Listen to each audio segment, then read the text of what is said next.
Assalamualaikum warahmatullahi wabarakatuh. Jumpa kembali dengan saya Mas Nuk dari Pondok Hipnotis Indonesia. Halo, apa kabar sahabatku, teman-teman semua. Di video kali ini saya akan membagikan tips atau cara ya agar teman-teman ini terhindar dari namanya tindak kejahatan, baik itu berupa hipnotis ataupun gendam yang ada di jalan ya. Persilahkan Anda untuk subscribe dan juga tekan loncengnya. Dan buat Anda yang sudah bergabung di pelatihan hipnotis jarak jauh, saya ucapkan juga banyak terima kasih. Semoga sekali lagi ilmunya bermanfaat buat Anda. Memang tidak dipungkiri bahwa yang namanya ilmu itu bersifat netral, teman-teman, sahabatku semua. Seperti layaknya sebuah pisau yang sangat tajam yang diasah. Pisau tersebut bisa digunakan untuk hal kebaikan. Misalkan apa? Digunakan untuk memasak, digunakan untuk mengupas buah, digunakan untuk para chef di restoran dan sebagainya, sehingga bernilai guna yang sangat positif. Namun pisau yang tajam tersebut juga digunakan untuk berbagai tindak kejahatan, misalkan untuk menodong orang, untuk merampak orang dan lain sebagainya. Nah, artinya sebelum saya menjelaskan tip-tipnya bagaimana, yang perlu Anda sadari bahwa yang namanya ilmu itu putih ya. Ini harus dipahami dulu dan disepakati dulu. Seperti tangan ya, tangan yang kita gunakan, misalkan tangan kanan saya seperti ini, saya bisa memegang handphone untuk membuat audio suara. Namun tangan saya juga bisa untuk menjabat orang lain dengan ramah, membelai anak saya dengan lembut. Tetapi tangan saya juga bisa melakukan tindak kejahatan dengan memukul orang. Nah, apakah tangan ini salah? Tentu bukan. Tangan ini netral, teman-teman. Jadi yang membuat benar atau salah adalah cara menggunakannya. Nah, di video ini seperti di awal tadi, saya akan memberikan tip atau cara bagaimana menghindari gendam yang digunakan untuk kejahatan ataupun hipnotis yang digunakan untuk kejahatan. Namun sebelum Anda menyimak cara-caranya, silahkan di subscribe yang belum subscribe.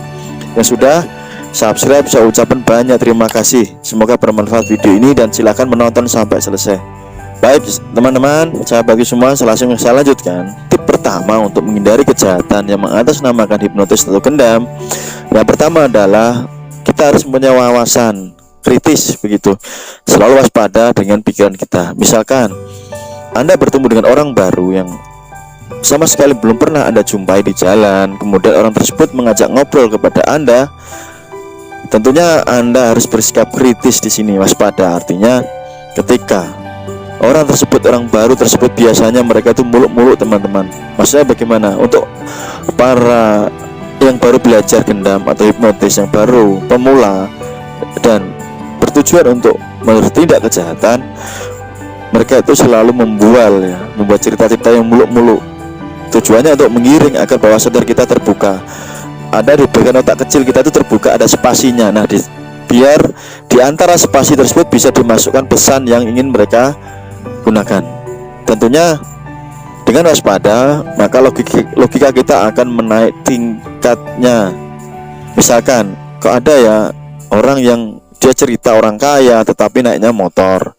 Nah, logika kita harus jalan. Yang kedua, misalkan orang ini bercerita kayak tinggi muluk-muluk, ngapain ya orang kaya, katanya udah orang kaya tetapi kok di tempat yang seperti ini. Nah, hal tersebut yang mendorong pikiran kita itu menjadi lebih kritis, mendorong pikiran kita ini selalu waspada gitu ya. Itu tip pertama, kita harus mempunyai wawasan yang luas, yang tentu saja akan membuat kita semakin cerdas dan logika kita semakin bisa dimainkan. Itu tip pertama. Tip yang kedua adalah ketika Anda bertemu dengan seseorang, kemudian dia melakukan yang namanya tepukan, yang umumnya kalau berita-berita di media dan dari kecil mungkin sudah disampaikan, kalau ditepuk pundaknya sama orang, balas tepuk dan sebagainya. Memang ada beberapa teknik induksi yang dilakukan, yaitu dengan tepuk pundak. Tujuannya sih apa sih? Membuat shock induksi ya, agar bawah sadar itu terbuka spasi ya, sehingga masuk sugesti. Nah, ketika orang baru dikenal dan melakukan tepuk, nah maka kita harus langsung waspada itu ya, karena tepukan itu tidak langsung membuat orang ini langsung lupa ingatan dan sebagainya, tidak. Tetapi tepukan itu hanya sebagai gerbang saja, membuka pintu. Setelah kita ditepuk orang, maka kita tidak harus menepuk balik orang tersebut, tetapi kita harus waspada. Anda siapa dan sebagainya, kita balik bertanya. Ini cara yang lebih efektif ya. Karena ketika orang baru dikenal dan sok akrab dengan kita, kita bisa membalas dengan sok akrab dengan dia. Ini sangat penting. Tujuannya agar kita tidak dikendalikan ya, tetapi kita yang mengendalikan arah pembicaraan. Itu tujuannya. Jangan sampai pembicaraan kita yang dikendalikan oleh orang baru tersebut, tetapi kita yang mengendalikan orang baru tersebut. Ini tip kedua.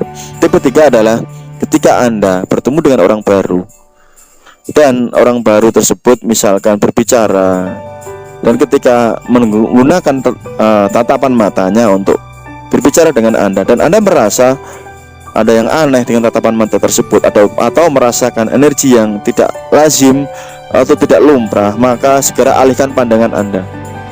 Jangan menggunakan tatapan mata ketika berbicara dengan orang tersebut, karena hampir sebagian orang yang menguasai ilmu itu rata-rata menggunakan kekuatan di tatapan matanya, begitu ya, menggunakan energi tatapan mata.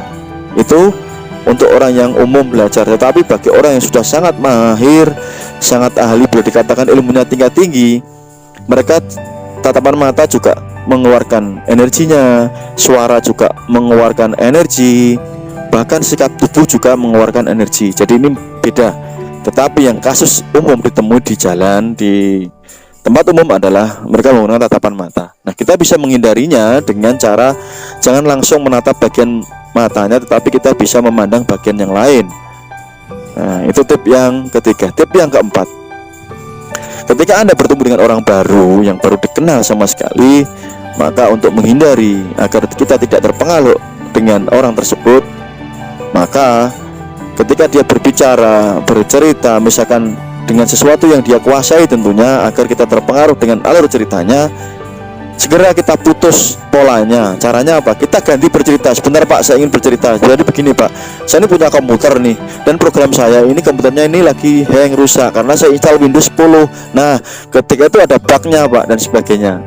Artinya maksud saya begini, kita gunakan pembicaraan yang kita kuasai dan orang tersebut tidak paham, begitu ya. Logikanya tadi saya bilang, ketika Anda bercerita tentang masalah komputer, tentang masalah internet kah, masalah instalasi dan sebagainya, orangnya tidak mengerti sama sekali ilmu tersebut, maka orangnya jadi kebalikannya, jadi bengong.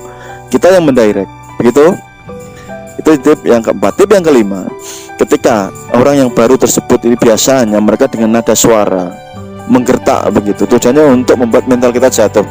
Nah, gantian kita gertak balik. Kalau dia suaranya tinggi, kita juga harus menaikkan nada suara kita, mengimbanginya. Bahkan kalau bisa kita harus lebih tinggi dari nada suara orang tersebut. Paham ya? Agar mental kita tidak jatuh, tapi justru semakin naik. Karena korban yang di jalan begitu, karena awalnya memang mentalnya jatuh.